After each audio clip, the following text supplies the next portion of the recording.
Ladies and gentlemen, welcome to another edition of the Squared Circle Maniacs Pro Wrestling Podcast. My name is Johnny Bottles. The man to my left is Dr. Don Wayne, the neckbeard psychologist. You know him, you love him from Twitter. He's been knee-deep in the IWC over the weekend, and he's a little worse for wear. Today, we're going to cover the Backlash pay-per-view, or PLE, whatever you want to refer to it as. I was on the cock this past Saturday. We're going to be getting into the nuances and the deets of Raw. Fantastic Raw, I think, from last night. And we're also going to be looking at a man that time forgot. It's the year 2024, and he's still living in the year 1979. His name is the Nature Boy, Ric Flair. Don? I cannot believe what I just saw. The video is up. I watched it today. Ric Flair is out of his damn mind again, off the rails. The story itself, I want to read what was said about it before it all happened. The restaurant owner said Ric Flair was belligerently drunk, got upset at the entire staff, cussed out somebody in the back, got in a blind grandmother's face, and began wooing her at the top of his voice, drunk as shit. And you've got the video. Do you want to play that real quick before we get any further into this nonsense? Let's get into it right now. Well, I didn't do it wrong. Right up here is Rick. Money. I want to turn it up if you can. Over and bring my family and friends here. That is bad for you. Why would it be bad for me? Well, watch social media tomorrow. I don't follow social media. Well, you better. I don't get stuff on my phone. What's your name, that job? Nicholas what? Nicholas Dickhead. You don't have to. See, pause it right there. Stop. Stop. Why? Why are you acting this way as a grown-ass man? Because they've asked you to leave their establishment. They asked you to leave. They didn't kick you out. They just said, hey, man, we're cutting you off. We're going to ask, we can't serve you anymore. And he just goes right into it. Dude, just leave. You're in what is currently what you would consider today. This is a modern day Pizza Hut is what this is. And you're showing your ass at the bar of the modern day Pizza Hut like a complete and total moron. Cussing out the guy, calling him a dickhead. What the hell is your problem, Rick? This is sad on so many levels. There's no one there to tell. And I don't think he's there with any friends. There's nobody trying to get him out of there, Bottles. No one's trying to tell Ric Flair, hey, man, we need to go. You're making a bad scene right here. You're at a Pizza Hut getting drunk, yelling at a guy making $15 an hour behind the corner or behind the counter. Has it sunk this low for you, pal? The only thing I can think of is he is in the front of the place and maybe his party is seated at their table. He's obviously trying to get some more booze and they're not going to serve him because he's crocked out of his mind. They don't really care if he's Ric Flair. They probably don't even recognize who he is. But I'm sure he's told everybody in the restaurant that he's Ric Flair. And I'm just glad he's got his pants on. That's all I can tell you. Oh, of course, I can only see him from the waist up.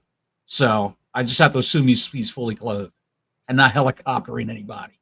At this point in time, it's just sad, pathetic that he's calling somebody a dickhead behind the counter at his age. 75-year-old man. Yeah. That time has passed by. It's over. And he doesn't realize it. It's over. I guess we can play a little bit more, but I don't know how much I can handle this. I know the audio is not coming through very loud. You don't have to do this to me. If you really me, my family. I'm not familiar. I didn't do one thing wrong. I walked in the bathroom. And you cussed at my kitchen manager. See, there you go.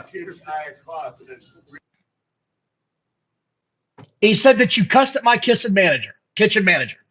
I mean, you're gone at that point in time. It's time to go, Rick. You can't be sitting there cussing people out. You can take it down, Bottles. I can barely hear it. I just got word anybody else can too. I don't know why the audio's not coming through, but it's sad that it's come to this for Ric Flair. It's sad that one of the guys that was considered an all-time great is fallen to a point where he's in the local pizza shop cussing out a 20-year-old kid cooking in the back. And it gets to the point at the end where one guy at the bar says, "Hey, buddy, if you want to go outside, I'll be the guy to do it." And Ric Flair says, "What'd you say to me?" Like he didn't hear him 5 feet away. It's like, Right. Rick, just stop, dude. Stop being that guy. There's no need for this shit, man. There's no need for that shit. He, like I said, he doesn't realize he's done. It is over. I know he talked about having another match, one more match after his last match, and it just hit the news recently in this past news cycle that he had a heart attack in his Allegedly. Supposedly, the doctor's got a magic machine that they can hook you up to and see the color of your heart, like it's a freaking mood ring. Well, they can tell if you've had a heart attack. They can see that. That's the thing. But here's the thing: his lies are getting as big as Hulk Hogan's right now. And Motorhead, or not Motorhead, but Heavy Metal said it earlier. He and Hogan right now are trying to outstupid themselves on a national scale. It's which one can be dumber the longest. That is just the whole thing going on right now is just embarrassing. Hi, Miss Pat. Great to see you. I'm glad you're here. Thank you for the $1.99. I hope you're doing well. Always loving you show up. We appreciate the funds. It goes a long way to helping the cause. Folks, if you like our content here on the channel, please like us and subscribe. Hit the thumbs up. Helps the YouTube algorithm find us. Please subscribe also. I believe, Don, we're 6 away from 700. Yes. Subscribers. We're trying to make a cool grand 1K. We're trying to make possibly by June if we can do it. We're trying to make to get there, folks. Thank you, like and subscribe. Trying to get there, and give us as a good friend of ours down in Louisiana would say, give us a ring-a-ling when the ding-a-ling, a ding-dong when the bing-bong, right down below. Hit the bell. Hit the bell. I'm pointing in the wrong direction. I got my camera up too close to me. Hit the bell. You're having a hard day. I'm having a hard day. I got sound issues. I got the camera issues. Everything's falling to shit. We will get the sound fixed tomorrow. I guarantee you that we're going to be in here working with this. Bottle's got a new toy. He was so excited to hook it up. It's all hooked up now. He can't wait. He's so excited to start hitting buttons now. He went to Kmart, got himself something nice. He's all excited now. We just got to get the sound worked out. Yes, ding dong on the bing bong. Back to the Ric Flair stuff. Again, it was allegedly reported that he's in a blind woman's face screaming woo, calling some kid a dickhead, and then challenging the mind. He calls the one kid, he's like, "Where'd you come from, Egyptian?" or some crazy shit like that. Egyptian? It's just, yeah. I was like, what the hell are you doing, man? It doesn't stop with this guy. I don't know what's happened to Ric Flair. And then it gets worse because The Rock is doing a WCW 4-part special on what actually killed WCW. He's got all the big guns out, right? He's got the Kevin Nashes. He's got the Eric Bischoffs. He's got every and anybody who was part of this to come in here and give their 10 cents on what happened. Kevin Nash has been quoted on the show before it goes on. They said, "Hey, man, we want you to tell us what happened." He says, "Do you want the real story or do you want the bullshit?"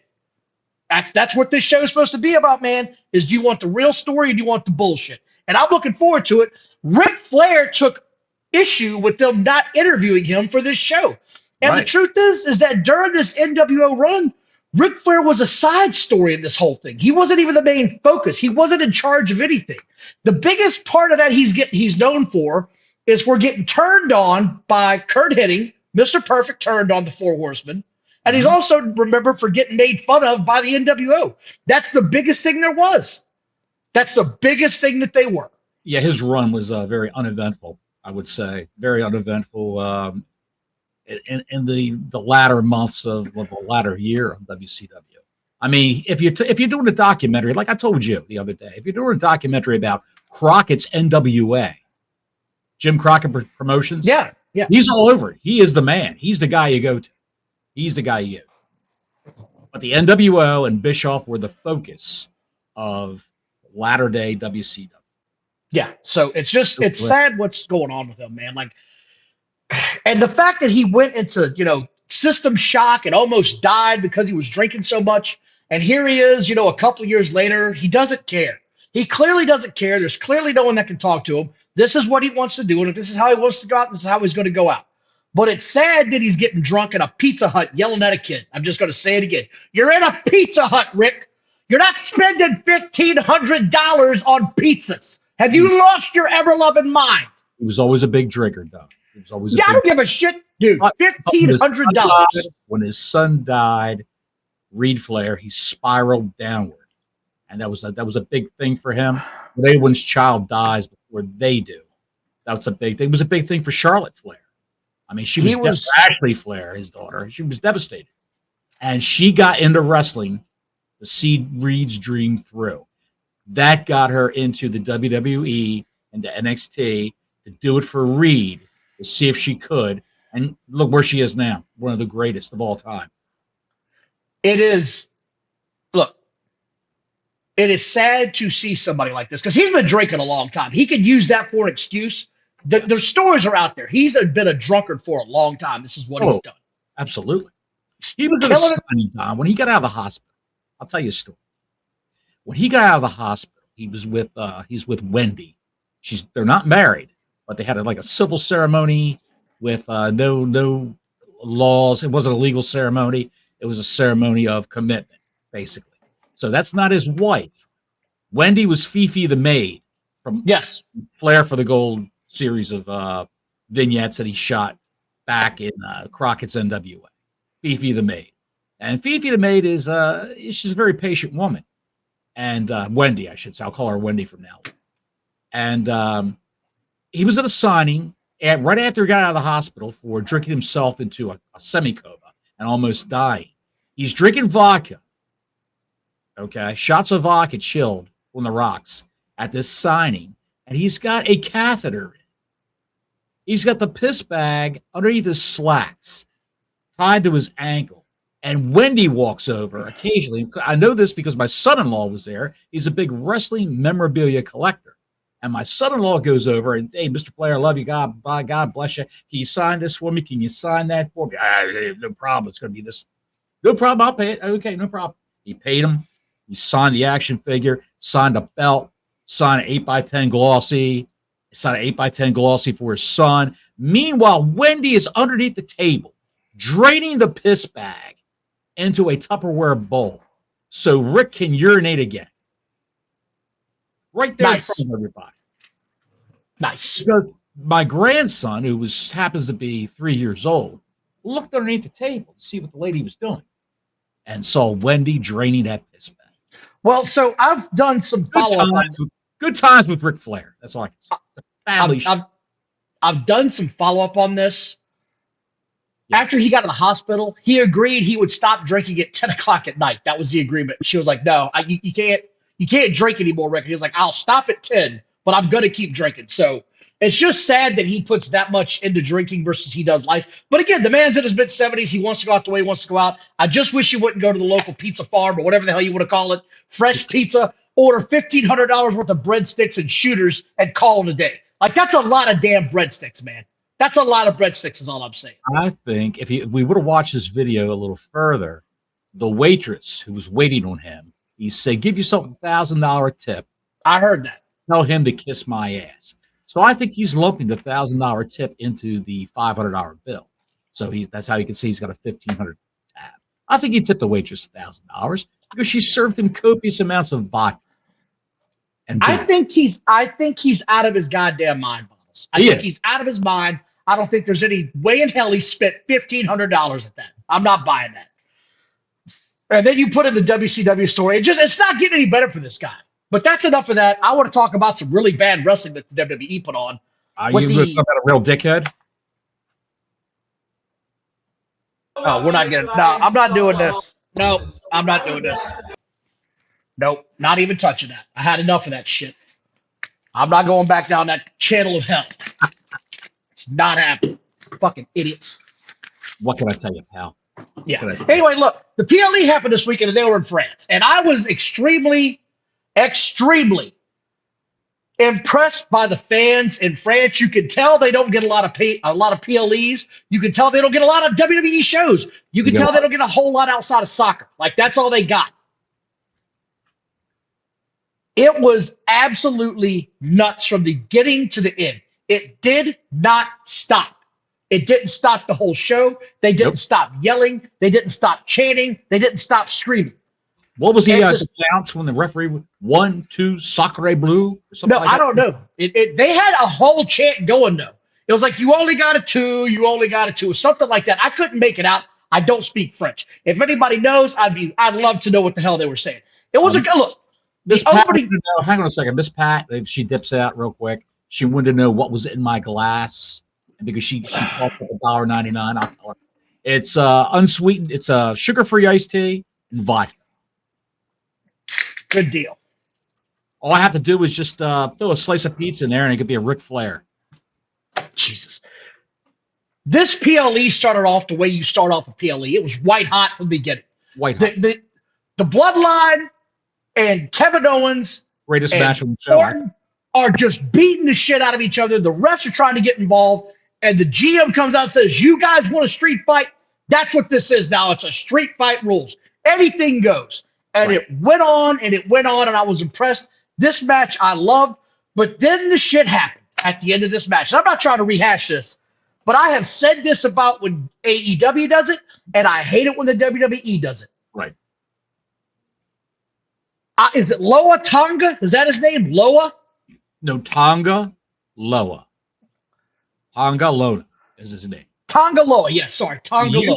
He was in WWE a long time ago. Maybe about 8 years ago, 7 years ago, as Camacho. I don't give a shit who he used to be. You wouldn't even know. He was at NXT. He was paired up with Hunico, which is they had like a white t-shirt, wife beater, black slacks, and a tennis shoes gimmick. They were like Hispanic individuals. They try to pass him off being Hispanic. Camacho. You could describe this guy you want. I don't know who the hell he is, and I didn't give a shit then, and I don't give a shit now. What? You don't introduce a character like this. This is terrible. What are you yelling at me for? I'm yelling at everybody right now. This was dog shit. Why would you do this? From Fort Wayne, Indiana. Give me a break. Not you. Jesus Not Christ. you. Give me a break. Come Not on. you. I don't know. I looked them up on Wikipedia. Why would you introduce a guy like this? I'm no Vince McMahon. Why would you introduce a guy like this at a PLE that no one's heard of? It's the dumbest decision ever. This shit is terrible. Unless it's a known wrestler, this is the worst way to introduce somebody. It sucks. They're stocking up on Samoans, pal. They're stocking up on Samoans. And he missed his cue because he couldn't hear. Yes, I want to talk about that. What was that? The crowd was so loud the entire evening that wrestlers after the show backstage said, I couldn't even hear what you were telling me to do because they were so loud. Meaning, you get like in a headlock with somebody, shoot me into the ropes. Watch close. What? I think that a lot of the newer people to the company, I think that affected a lot of the newer people to the company. We'll get into that later on too. Go ahead. I hate this shit. Made me so mad to start the show because you had such a good open. There's certain guys you debut that are known commodities. When Paul White jumped to the WWE and became the Big Show, when Paul White debuted after he was the Giant, he debuted. You knew the guy's face, even if he had a different name. You don't forget a 7-foot freaking monster like that. They didn't have to tell me he was known. I knew he was known. If you have to tell me who the hell the guy is, you've already screwed the pooch. This sucked. You had a great match. This was ass. This is not how you start this shit off. This infuriated me as a fan. I don't give a shit who this guy is. He missed his cue. It ruined the show for you. It started off bad after it started off great. That's what pissed me off. This was ass, man. I don't give a shit who you are. You cannot tell me that this was a good idea in retrospect. That's insert name that no one's heard of. It's the same shit AEW does. They're taking a picture from them now, or a little picture book from them. That was horrible. It was horrible. You ruined a perfectly good match, introduced a character I don't give a shit about now, and I hope he gets forgotten. Because I've seen some of the shit this guy does as far as the the other work he's done? Because I looked into it now. He ain't that good. I don't know why he has this job. I've seen some of the shit he punches. I'm sorry. This pissed me off. It's not the way I wanted to go. Just not. Supposedly, when he went to Japan and worked for New Japan, he tightened up his act. He's a better wrestler in the ring now. That's what they say. That's all I know. All I know is that was the shittiest debut I've seen. It was terrible. God awful. I don't want to get into it anymore. Do you really want to cover the Tiffany Bailey Naomi match? Because I really don't. It was what it was. It was right? What it was. All it did, it just cemented in everyone's brain that Tiffany Stratton is levels above a lot of those women from NXT. She's coming fast. She's coming on fast. Unbelievable. She's a wrestling savant, is what she is. Who would have thought that little leading girl, that little backflipping girl from the Olympic team was a wrestling savant, and she's got it, man. She just gets it. She just gets it. I enjoy what she wears is she knows what she's doing with that too. So I hope she doesn't keep going even further with some more scanty attire. But hey, what are you gonna do? I don't know. I mean, it was what it was. You knew who was going to win the match, and that's what pisses me off about these PLEs a lot of times. Is there's no big drama anymore. There's no question on who's going to win. You're not questioning who's going to win. You're not curious about who's going to win. There's nothing in there. You know what I'm saying? Sure. You already know how this is going to go. Jey Uso battled, Damian Priest. You knew how this was going to go. There was no question about this.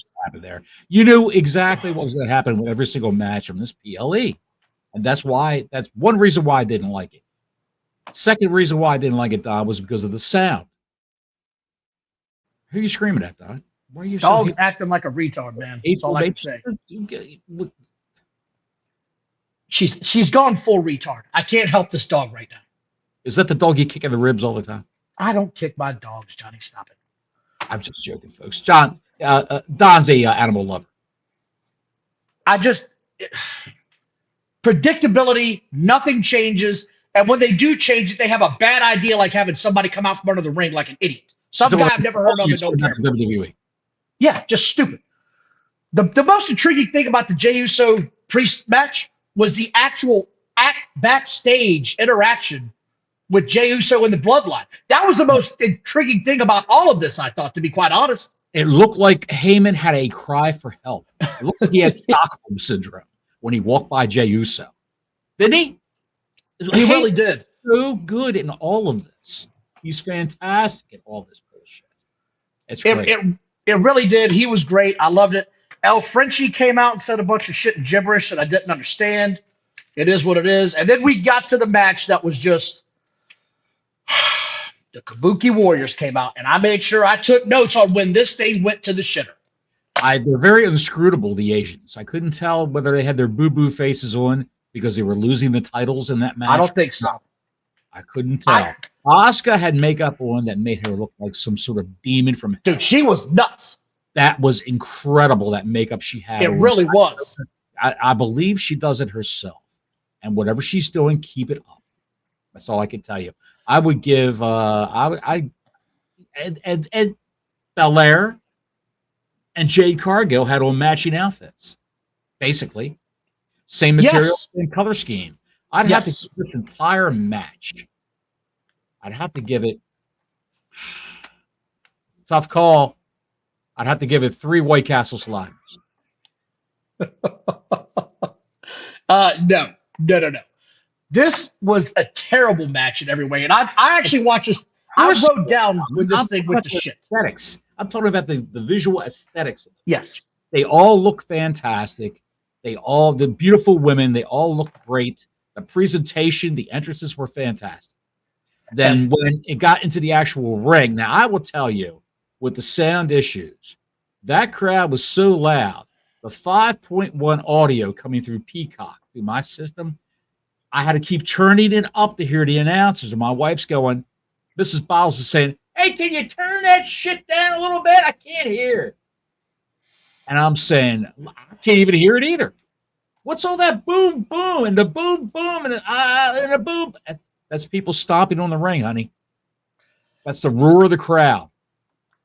The double body cross block when Jade Cargill came back in the ring the second time. This is when it all starts going to shit. It all goes to hell from here. We have a double clothesline where she gets one girl and Asuka like runs around her fist on the outside of the clothesline as she's coming in. Doesn't duck, just runs around. And the commentator was like, oh shit, she missed. Oh, but she got her on the rebound. So she was clearly supposed to get her. She had to go back and collect that check. It's like, what the hell was that? Asuka deliberately did that. I think, dude, there was something going on here. I don't know what the hell just happened. That was terrible. I noticed that. I think they couldn't hear. They didn't know who was legal. They lost the plot in the middle of the match because the Kabuki Warriors, Asuka was legal. Kairi Sane was not. Jade Cargill was. Wait, I haven't gotten there yet. I hadn't even got there yet. This hadn't even happened yet. There's more done? No. Jade is stiff as shit on every slam she put on the other girl. Just, I mean, Sky was Sky, right? That's her name. I want to get this wrong. Who? Kairi Sane. Yeah, Singh, sorry. She was slamming the shit out of her every time she put her in the ground. It was the shit I've never seen. The tag was a hot mess. They go to Jade Cargill standing there. It's the best way I could describe it. And she just grabs her by the leg, Singh does, and just takes her down, goes for a pin, and then goes, oh, wait, no. Here, I'm going to put you in a actual submission hold now. It looked amateur hour as hell. It was god-awful. Well, Don, all I can say is the referee, to his credit, was trying to direct traffic, but nobody could hear the referee. I guarantee you they couldn't hear each other talk in the ring because it was so freaking loud. I'm not saying that it wasn't a communication problem, but that looked like amateur hour in every aspect, dude. It looked bad. And Jade has got to learn how to sell better. She gets kicked in the butt. Right. She's like, oh, girl, bend over. It's very El Gigante-ish, the way she sells. If anybody remembers, Giant Gonzalez. He was Giant Gonzalez in WWE. If you just saw him there. He was very, very, how would you describe his selling? He sucked ass. The guy was a bag of dicks. There's no other way around it. He got ran out of WWF on a cart. Get him the hell out of here. He went to WCW, and then he sucked there for another year. Worst guy in the business I've ever seen that was 7 feet. He couldn't sell a stapler to a teacher. He was just terrible. The worst shit I've ever seen. He couldn't sell a heating pad to an Eskimo. He couldn't, dude. He sucked. So she's not quite that bad, I don't think, but she's got to learn to sell, man. That ain't going to work in the long run. It's just not. It's just not going to work, in my opinion. Well, they did what they wanted to do. They gave her a title. She's paired up with They did. Who's going to turn heel in that entire, because you know one of those two is going to turn on the other. What's going to happen there? And all I can say is that's the largest crowd I believe she's ever wrestled in front of. And the longest match she's ever wrestled in. Because usually they would Goldberg her over in AEW. I'm glad you mentioned that. Yeah. But no, I'm glad you mentioned that. Yes. The WWE on these PLAs is just as guilty as AEW on having everything go 20 minutes or more. Guys, it ain't got to be that long. Give you a couple more matches, a little bit less time. They ain't all got to go half an hour, man. They ain't all got to be that damn long, man. You can have a good match in 15 minutes and call it a day. You can. Sure. And then just give me one more good match and we'll call it even. That way everybody gets theirs cut a little bit less. Sure. I think with Jade Cargill, with her problems she has inside the ring, I think that will all go away once she gets more reps in wrestling. They've got a wrestling on house shows, wrestling the Kabuki Warriors, her and Bianca Belair. So they had a lot of prep time for this match to put it together. Then that really doesn't explain why they were so shitty. That doesn't explain it at all. I think they couldn't hear. It was reported back that a lot of these people complained that they could not hear each other in the ring, and they had to go and some people went on hand signals. But with two Japanese women whose English isn't their first language, and if you deal with Asuka and you deal with Kairi Sane, I've never heard Kairi Sane speak in English. Don't know what her capacity is for that. I do know Asuka's capacity for English is very limited, but she can get by. She can get by after being in the country for all these years, signed to the WWE. She can make it through it. But when you're trying to yell in an environment that, like, even the referee couldn't control, he had to grab each one of them by the arm and say, "You're not legal. What the hell are you doing?" It was terrible. That whole tag sequence sucked. Everything, it all went to shit when Jade got back in the second time. Amateur hour going off. Crowd loved it. The crowd loved it. Well, they didn't give a shit. They loved it. They were happy. It's the French. It's the French. They have bad smelling people, cheese, and good wine. That's what they do. They've got good soccer teams, and that's about all they got. No one ever went to France and said, I can't wait to watch the local Quidditch Cup or whatever the hell they do. Tickle my ass friendly zone. I don't know what the hell they do in France. Nobody ever said, I can't wait to go to France and take a shower. Yeah, no, ever. So that was that.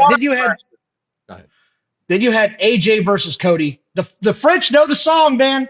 They know the song. They sung it as loud as they could.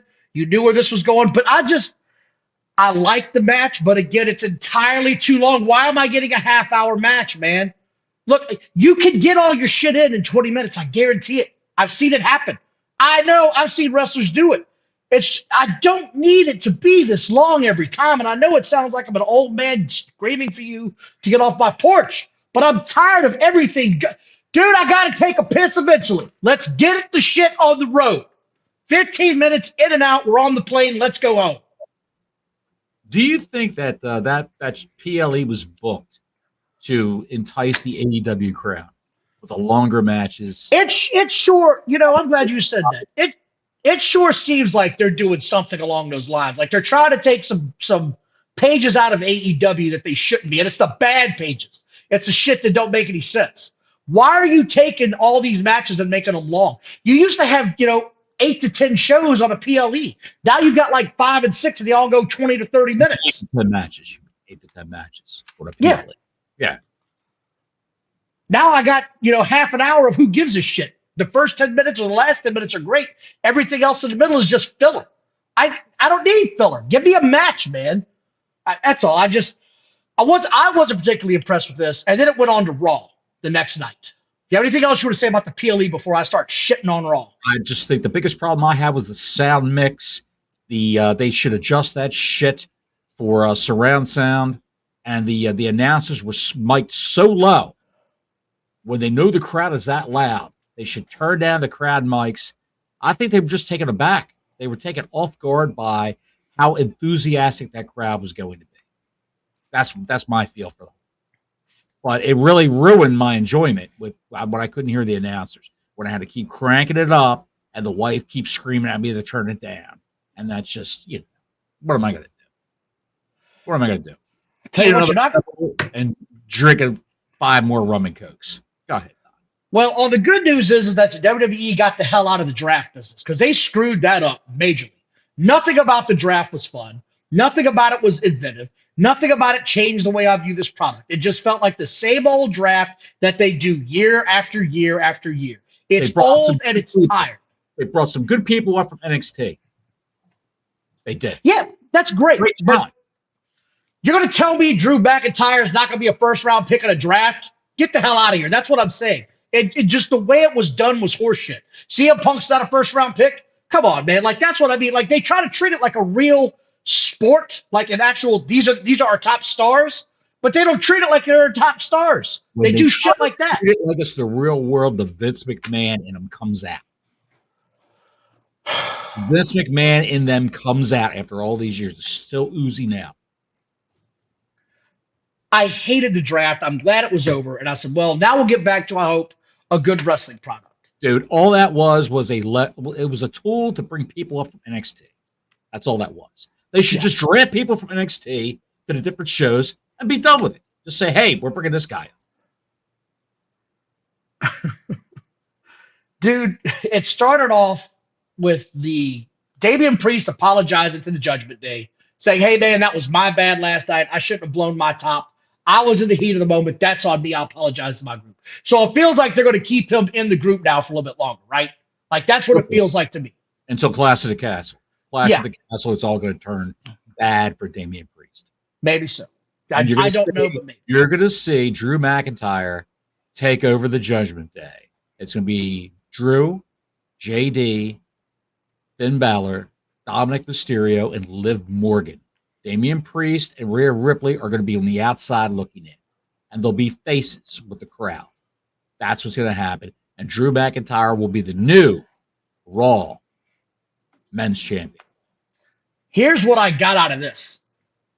Damian Priest, Dom looks like a hot mess. He had the blue bandana up to his chin. He's got the horrible mustache going now. Gone is the full facial hair. And he's got the brace he's in looks like he's gone through a 5-car accident. He was a hot mess in the background.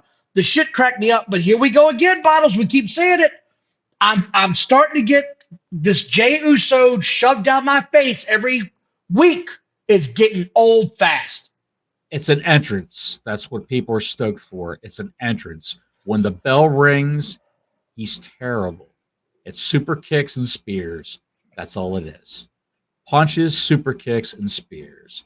When the bell rings, he's not hateful. I shouldn't say he's terrible. I misspoke. It's not hateful, but it's very, very remedial.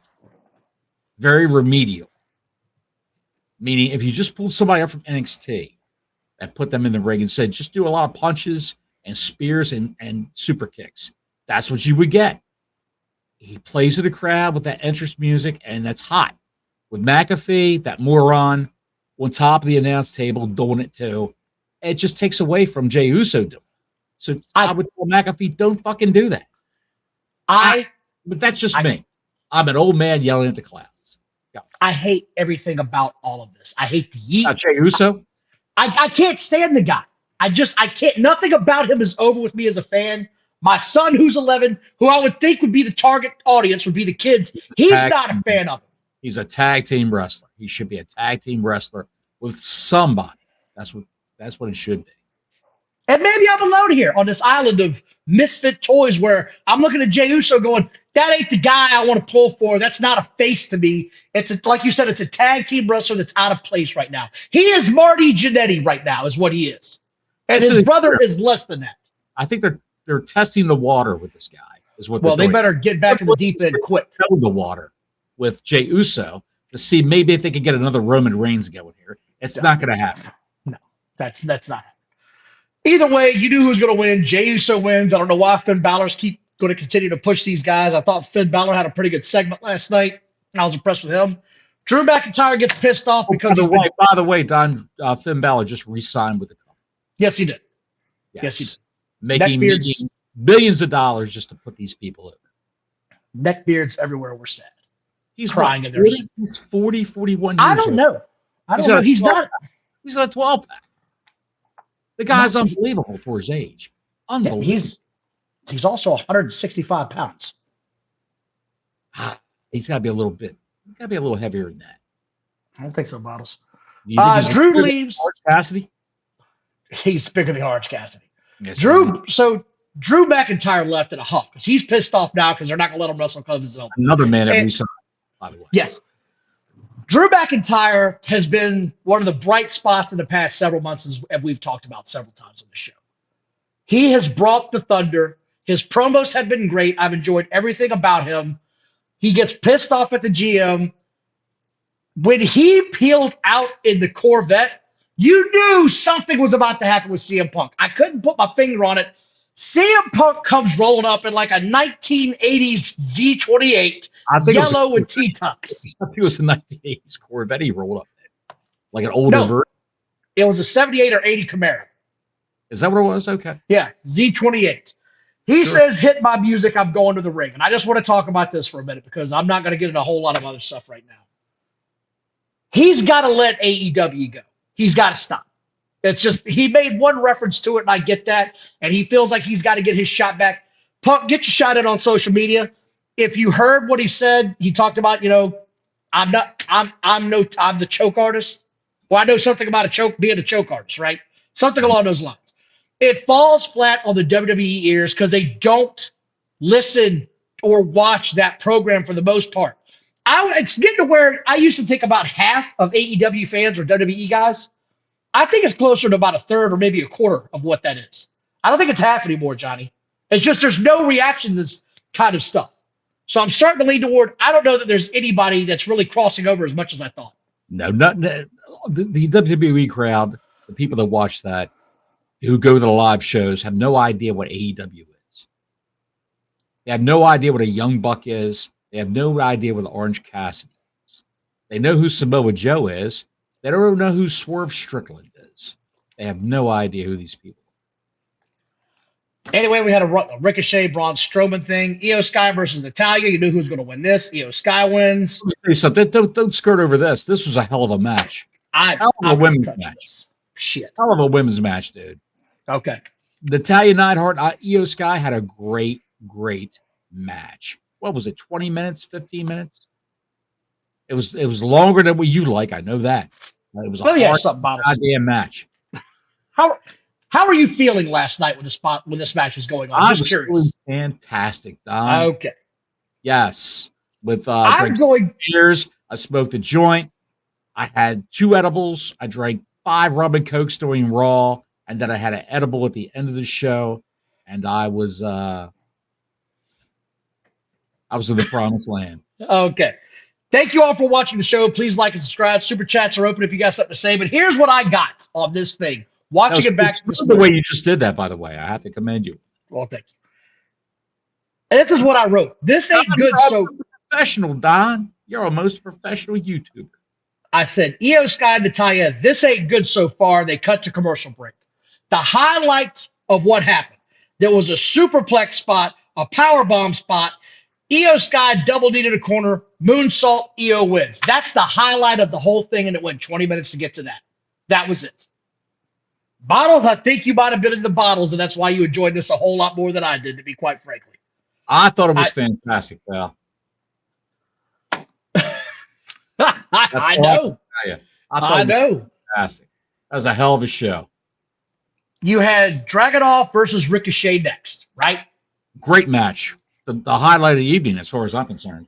A brand new guy came in. They ran a little promo clip.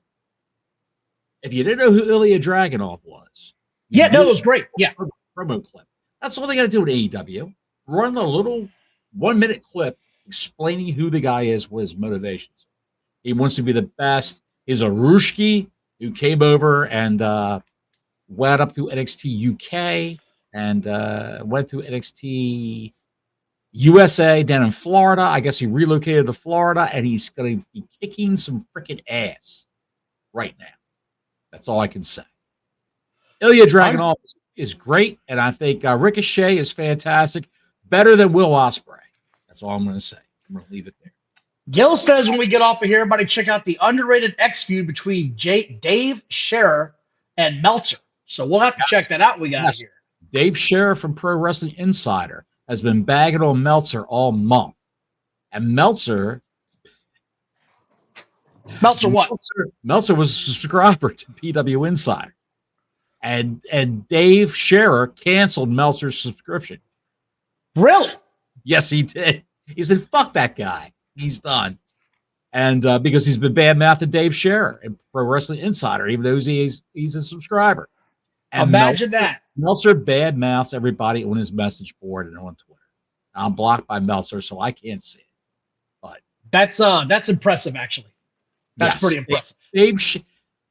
All I can say is Pro Wrestling Insider is my go-to for accurate wrestling information, backstage news and all that stuff. Those guys, if they find something that's wrong, they'll come out like an hour later and say, hey, we were wrong about this. But they're hardly ever wrong. So they don't say plans change like Dave Meltzer is infamous for doing. No, they don't make up things as they go along like Dave Meltzer does. Yeah, that's one of the most infuriating things about these quote-unquote online journalists. They always just say plans change, not, well, we might have been wrong on that, or we were wrong on that. It's always plans change. It's never their fault. It's always somebody else's. Right. Dave Scherer and Mike Johnson are the two guys that run Pro Wrestling Insider. And Mike Johnson is the guy who's he's like the field reporter, the street reporter. He's always double-checking sources and all that other stuff. Dave Scherer is the money man. He's the head guy behind the whole thing. And a great site. fantastic site. However, if you try to watch it with an ad blocker on your computer will get internet AIDS. It will get internet syphilis. God, that bad, huh? It's horrendous with the pop-ups and all the page redirects and all that stuff. You have to have an ad blocker, definitely. We get one Pro Wrestling Insider, but they're making it hand over fist over there. Anywho, on to your favorite match of the night, which I would like to talk about now. Which is what? Dragunov and Ricochet. Yes, sir. Loved it. This match had something that I have been taught to look for now by some of the people that I've listened to in the past. It's a spot in a wrestling match that I'd really never noticed it until I started hearing it. It's called the head palm shoot-off, where a guy will take you by the arm, and instead of throwing you in the back into a corner, into a rope, they just sort of push you gently in the head, like, go that way. And Ricochet did this to Dragunov at one point in this match, and Dragunov almost looked at him like, what the hell are you doing, dude? Throw me into the damn turnbuckle. But he just sort of lightly pushed him. And if you go back and watch, Dragunov didn't run. He just sort of jogged to the corner like, I don't know what the hell we're doing right now. Like this, whatever this was supposed to be, you could tell Dragunov was like, dude, this ain't professional wrestling. That was horse shit right there. Dragunov's a hard hitter. That's all I can tell you, Don. He kicks ass. And it was every time he was bleeding. When the match was over, he was bleeding from the forehead and bleeding from the mouth. Yes. And I don't mind that, but my issue was that this match, go back and watch it. It started very slow. It was a slow match. Everything was real choreographed. Everything was slow. They wanted to get all their spots in. They wanted to get everything in. It's not supposed to look so damn clean all the time. It's supposed to look like you're fighting for your life. Come off the damn turnbuckle and kick the shit out of the guy. If you connect, you connect. Receipt's coming, but get it fast. Don't take your time and do this and that. That's what I noticed of. It picked up when the dive spots outside of the ring started happening, when he did the three-piece. That's when the action really started going, I noticed. That's when the match picked up and I started getting invested in it. Before then, I just didn't think it was that great, man. Myself, I didn't think so. How great was the selling of Dragunov? Oh, he's good. He's good.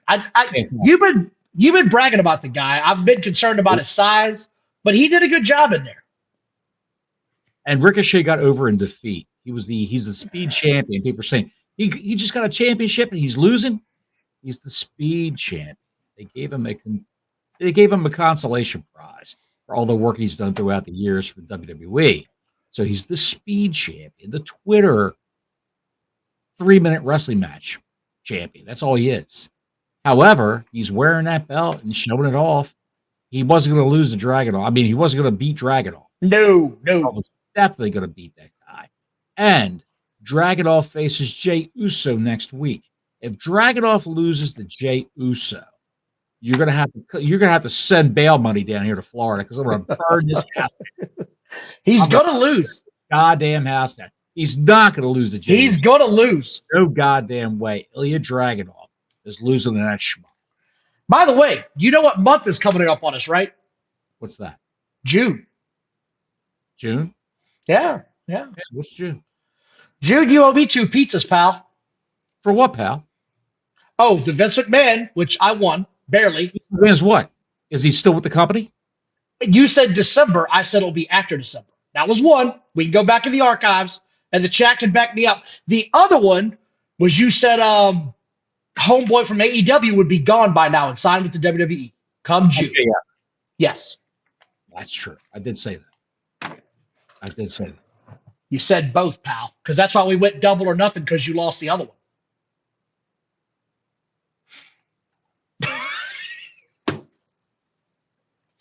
I don't like what I'm hearing.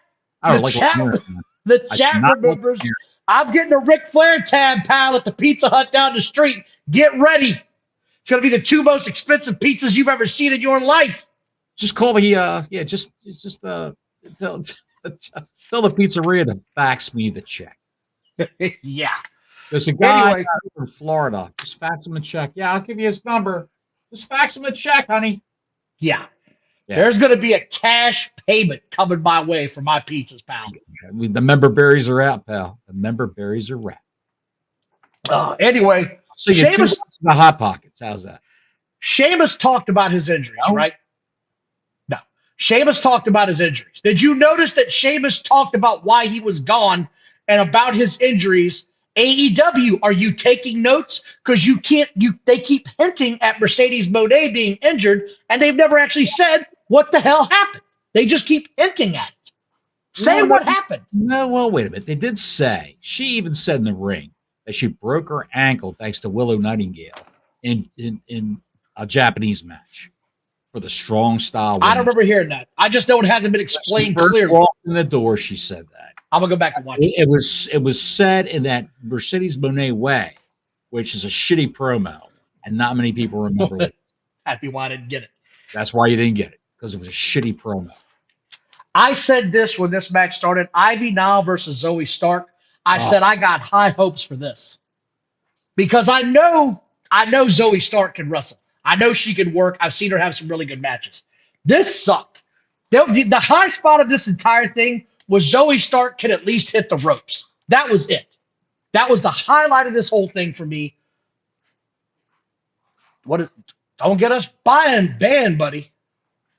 Oh, dear God. We're going to get in trouble, Bottles. Take it down.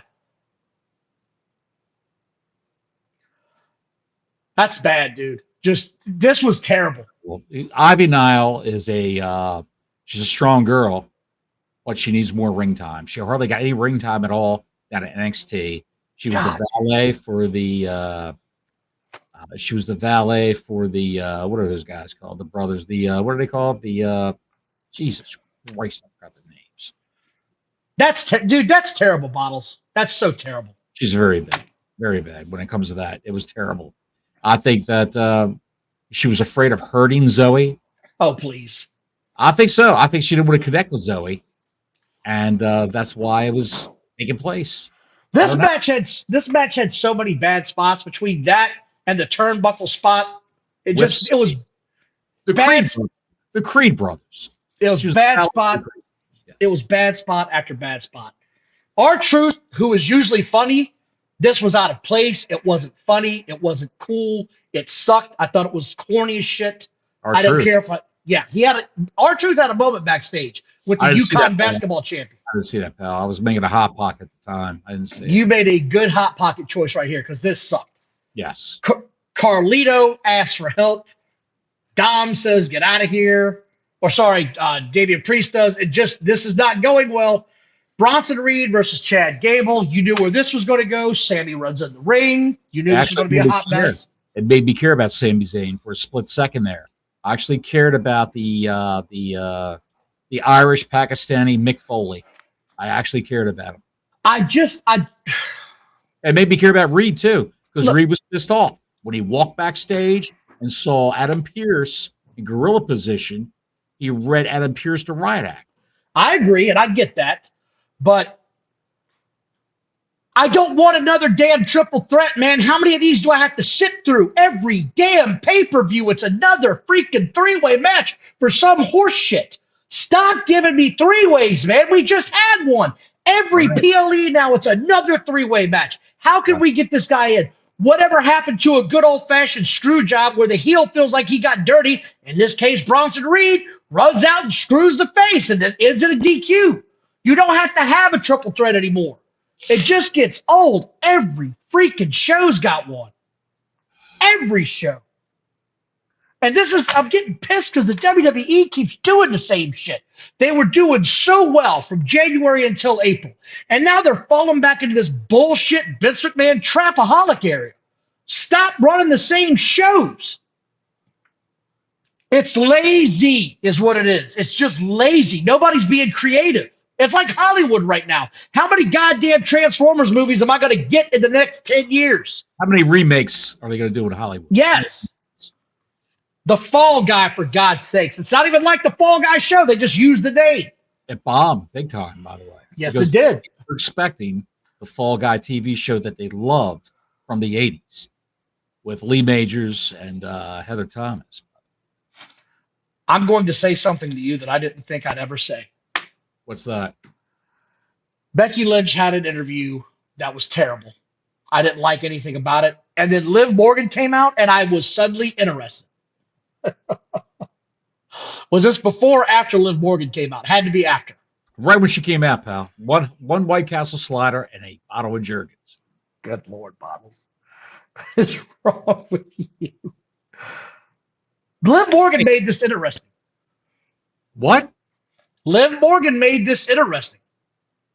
Hello? Yes, Hello? you heard me. I kind of have something wrong with my audio. Say that again. Liv Morgan made this interesting to me. She really did. Liv Morgan made something interesting to you? I couldn't believe it when it happened, but she did. She absolutely did. Something about how she came out got my attention. No, it wasn't like that. It was literally her cutting a promo saying, I got a legit bitch with you because I've beaten everybody you couldn't beat. I put the person that beat your ass at WrestleMania out of it. I was, dude, I'm telling you, she got my attention. I thought it was entertaining. They then brought out the Damage Control who begins beating the shit out of Becky, and this is another reason it got my attention. Liv Morgan bailed out of the ring like, get the bitch. I don't want no part of this. That was good. That was good. We're not friends. Beat her ass. I loved it. I was impressed with that. Out came your new girl, Valkyria. Is that how you say her name? Lyra Valkyria, yes. Had a hell of a match. It would have been And great she won. if she was up against Asuka. But with Dakota Kai in there, it's everything Dakota Kai does looks weak. The scorpion kick, just the kicks. The Scorpion King. Waif. Where she like bends forward, touches the mat, and her leg comes up and her heel hits Yes. in the head. It's just garbage. And then, she won the match. The new girl won. I was impressed with that. But here's where it got good. Okay. Gunther and Sheamus had another classic match. Everything about this match I liked. It was hard hitting. They beat the shit out of each other. Sheamus at the end of that match looked like he was at death's door. He looked like he was completely spent. That's how it should look because he really did exert himself in this match. I was highly impressed with this whole thing. That was a quality pay-per-view match, in my opinion, they put on Raw for free TV. And this was the point that I was going to make about the PLE sometimes. Blood dripping out of Sheamus's chest. Yes, but that wasn't it. Why is it that on the PLEs, we don't get a CM Punk segment in the middle of the ring like we do on Raw or some of these other high-profile wrestlers? Why don't we get that at the PLEs? Because there's spots for this to be had. If you're not going to give me 6 or 7 or 8 matches, give me something where I'm entertained by a guy talking shit to somebody else. It doesn't have to be match after match after match after match. There's other ways to entertain as a wrestling fan. That's all I'm saying. Poor timing. The show's gone down poorly. Poor timing. They're trying to get all these extra matches on the show, and they can't quite do it. And they get to like the last hour of the show. You remember you had 18 minutes. You've only got 10 now. What? Yeah. What? Well, that's how it used to be when they had all the matches. Now it's like, well, we're only going to have 6 to make sure everybody has plenty of time. But it's like promo segments. The entrances take a lot. The ads take a lot. The promotional packages for the town that they're in. It's a lot of moving parts of these things. It is. And I tell you, they do a hell of a job, though. They do a hell of a job. They do. Sheamus, talking about time with this show, Sheamus tapped. I know. Frantically telling them, we're almost out of time. We're almost out of time. He's having a heart attack in the ring. Sheamus tapped. Gunther starts to celebrate. The show goes off. It was like 15 seconds left when he tapped. I timed it today. Done. Off the air. I was like, that's watch that cowboy show. Whatever it is. That ranch reality series. It was absolutely perfect. I was really impressed with this match. I loved it. I'm looking forward. It was fantastic. I think it ended on a high note. I think some of that other stuff you might want to go back and watch. You might have a different segment on that one. We are going to talk about, though, Thursday. We're going to be back. Today has been a struggle, folks. It's been a struggle on both of our ends. I was in meetings all day. I was struggling with a pillow, Don. I was struggling with life in general. We're going to be back Thursday to put on a really good show. I'm really excited about Thursday's show because I've seen as opposed to the bad show that we just put on now. Dude, we are struggling today. Let's be honest. It was not our best effort. I'll say that. We got audio issues. We got timing issues. We're going to get better on this. I got to fix my audio too. Something's going on. It sounds like a dog whistling in parts. Don't do it. Don't do it. No, but Thursday I'm looking forward to because they actually gave us a card ahead of time, Bottles. AEW, they gave us a card that we could talk about. Have you seen it? Yes. They couldn't wait to bring back Kenny Omega, right? The guy that almost died. He was almost dead last week. He's Almost coming dead. back to get killed officially. There you go. They got to kill him again. Kill him again. Put a knife in him again. This feels like we're going to go to the well way too often, way too much, right? Mm-hmm. Absolutely. That's what it feels like to me. That we're going to go to this well. They've got nothing. They've taken the belt off of Samoa Joe, who was a draw for them in the ratings. Mm-hmm. That was another guy. MJF was their other draw in the ratings, and he's out hurt. Why he can't come on the show and do promos, I have no idea. Don't know. If he came on the show and did a 15-minute promo, you guarantee that 800,000 people are going to watch that promo because he captivates people. Look at what it's documented in ratings in the quarter hours. I will be curious to see what Raw's ratings are for that CM Punk segment. That's what I'm looking for specifically. Because they give you time. If you notice when he got there, it was CM Punk next. And he's walking to the stage. Which, by the way, we didn't talk about that. That was such a cool camera shot going to the ring. They were showing everything going on behind the stage. Chad Gable sitting there yelling at his group. I thought that was great. Yes. They got the referee sitting there. I thought it was it's such a cool way to do this segment now. So I enjoyed that. That's all that I've got today, Bottles. I am looking forward to the bed. Is the best way I can put it. What? Oh. Gonna hop in the rack right after this with I am. A nice snifter of Wild Turkey 101. I am going to just go straight to bed. That's all there is to it. Thank you all for watching. Please like and subscribe. Come back Thursday. We're going to have some laughs because I can't wait to have some laughs. It's the end of the week. Get it started off right on the weekend. We're just getting started. SEM Podcast. Tell your friends. Like and subscribe. Super Chat's open. Bottles, take us home, baby. Some days you feel like a nut. Some days you feel like a nut. Some days the squirrel dropped you down the tree and you land on your fucking head.